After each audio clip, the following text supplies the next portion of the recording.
hasinywe nabonye wenda nuko abantu barimo kugerageza kubishyira mu kinyarwanda bikitwa amasezerano, nta masezerano yasinywe. Icyo ni kimwe. Ku bijyanye mu mategeko mpuzamahanga cyangwa se no mu mibanire y'ibihugu, biriya bintu byitwa declaration de principe cyangwa se declaration of principles, ni urebye wavuga ngo ni reka kubera ko harimo iryo jambo declaration, ni ibintu bikorwa ku mugaragaro nk'uko mubibona. Hanyuma urebye hagati y'abantu byanga bikunda biba hagati y'abantu bafitanye ikibazo cyangwa hari ibyo batumvikanaho. Ubundi mu buryo bw'amategeko hari ibintu dukunze kwita ngo ni declaration d'intention, ibyo mu kilatini twita ngo ni animus contrahende, ngira ngo Maître Gasominari warabyumva. Ni ukuvuga ngo abantu bajya hamwe bakumvikana ku byo bita guiding principles zizagenga ibintu bazaganiraho cyangwa bashobora kwemeranya mu minsi iri imbere. Nahoze mbona les juristes de la 25e barimo kuvuga ngo ni document contraignant, ngo irimo ibintu bikomeye. Non, c'est un document politico-diplomatique non contraignant, bien entendu. Na conséquences zayo ntabwo ari juridique, conséquences zayo ni zishobora kuba politique cyangwa diplomasi, kuko na document bwayo ni document politique. Hanyuma gusa ibintu birimo, ibintu bikubiyemo. Ikindi muza kubona nuko muri za document juridique twebwe drafting ama contract, twandika n'amategeko. Iyo uvuze ngo participants, iyo uvuze ngo les participants, ubundi baravuga ngo les états, muzarebe dans des traités internationaux, mu masezerano mpuzamahanga na za accords bilatéraux n'izindi. Nta accord ihari, kuko ntibananiwe kucyita agreement, kuko accord ni agreement. Ntabwo bananiwe gukoresha rero iyo langage agreement. Icyo ni kimwe.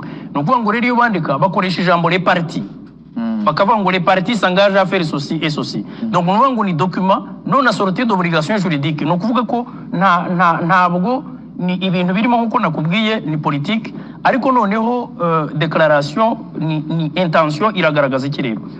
Ikibazo cya mbere ari nacyo cyatumye mvuga ngo naratunguwe, ndaza kukigusobanurira. Ntabwo natunguwe nuko aba ministre babiri b'u Rwanda bashobora guhurira hariya. Wibuke ko na ministre Olivier yatangira u Rwanda no ministre w'u Rwanda, ministre w'ububanyi n'amahanga ndetse n'uwa DRC.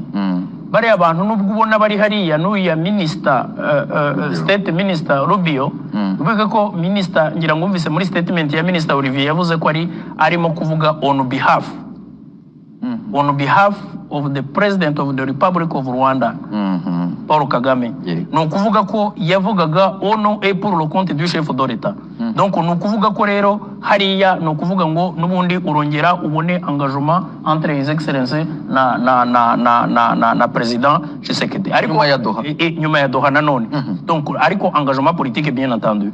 So nkuko rero nshaka mbikubwira nuko ikirimo rero niki kirimo, ni ukuvuga ngo abantu bashobora kuba bafite ibintu batumvikanaho, noneho buri muntu akaba yarahuye n'umuhuza ku giti cye. Kuko icyambere nabanje kwibaza no kwibaza ngo iriya document yanditswe nande.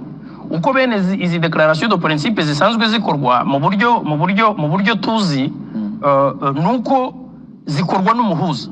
Ariko umuhuza wagiye abanza guhura nawe agahura nawe, wowe ukamubwira tes préoccupations, donc ukamubwira concerne zawe, nawe akakubwira ize.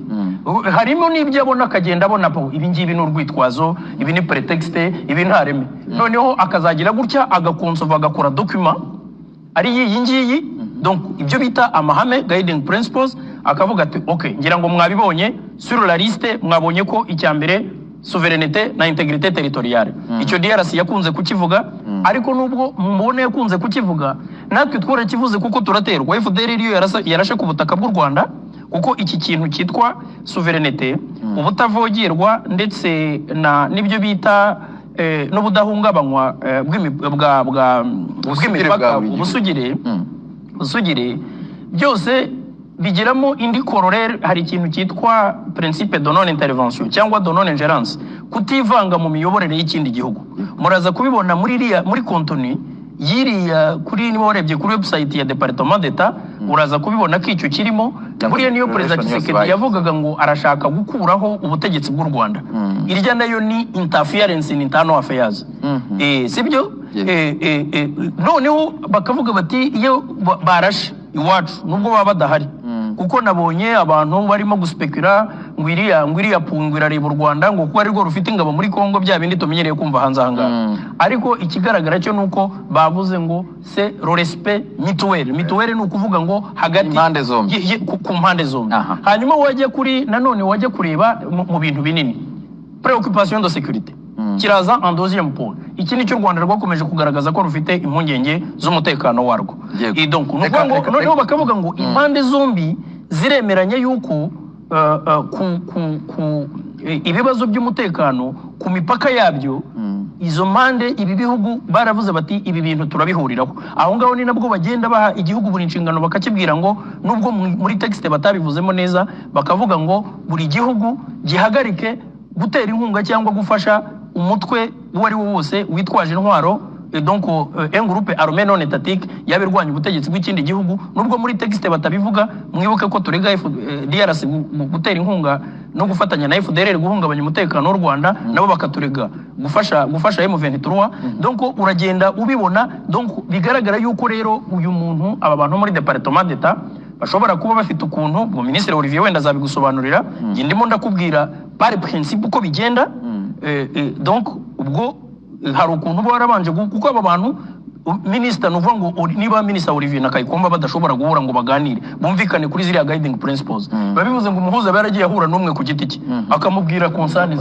n'undi akamubwira concerns none wundi akaba ari we ukora document iriya document rero niyo bazanira akababwira ati iyi document muyisinye nuko ngo iyi document ni kirero iriya nta no donc nabivuze ko atari agreement ahubwo ni document izifashishwa gutegura l'avant projet niki nukuvuga ngo imbanziriza mushinga imbanziriza mushinga sibyo nukuvuga ngo imbanziriza mushinga y'amasezerano kuko urumva haba bitangira ari byatangiye kuriya hanyuma avant projet hanyuma projet d'accord then accord nukuvuga ngo biracyarimo za etape nukuvuga ngo turacyari juste au début ngira ngo izi ni ingingo i declaration irimo point esheshatu z'ingenzi ngira ngo nabagenzi banje bari buzigarukeho wenda tugende tureba imwe point par point ntabwo nshaka kwiharira ijambo ariko mu magambo make icyo abantu bakwiye kumva nuko nta masezerano yasimwe niko abantu barimo kubyita ariko nta masezerano yo ntayo niko mutubwiye igisubizo ni yego igisubizo ni yego kuko navuga ngo ni twavuga ngo ni deuxième surprise après Doha kuko Doha naho byaradutunguye ubwo abakuru b'ibihugu byombi bahuraga tutari twiteguye ko bahura kubera ko hari harakomeje kuba blocage byabaye murabizi twagiye tubivugaho kenshi byatumaga uko kudahura bidashoboka hanyuma ikindi rero no kuvuga ngo iyo ubwo mbere na mbere waratunguwe nkuko byadoha byagutunguye yego igisubizo cyaje ari yego ambasaderi Mutabo nawe waratunguwe iyo ni byombi yego nawe kubera iki yego kubera ko ibintu bibera muri Kongo uyu ngubu bihamagara ingufu z'abantu benshi simvuga abantu benshi mu bwinshi cyane cyane n'abantu bafite inyungu muri cya gihugu inyungu mvuga hari ushobora kuba afite inyungu ze bwite ibyo bivuga mpereye ku bihugu byo hanze ibyo bita ibihugu by'ibihangange buri muntu afite inyungu ze bwite yihariye ariko bakagira n'izo bahuriraho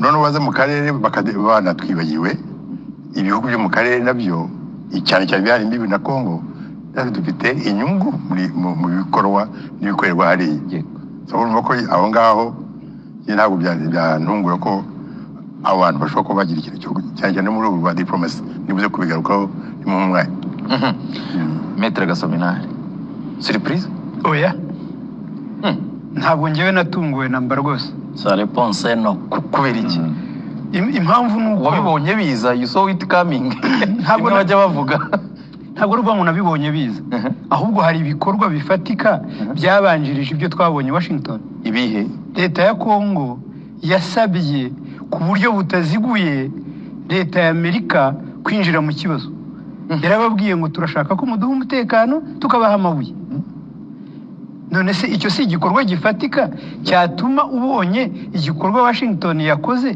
kitagutungura ikindi nuko ibyabereye Washington byakurikiraga intumwa ebyiri zitandukanye zari zarasuye Repubulika Iharanira Demokarasi ya Kongo mu rwego rwo gukemura ikibazo kiri mu burasirazuba bwa Kongo. Rero nta kintu gitunguranye kirimo, yenda igitunguranye ni ibyanditse muri iriya nyandiko basinye uriya munsi, naho ubundi gikorwa ubwacyo nta nubwo gitunguranye, cyane ko cyaje gikurikiye Doha, kandi Doha na Amerika nubwo ari ibihugu bibiri bitandukanye, ariko mu bibazo byo muri aka karere ni ikintu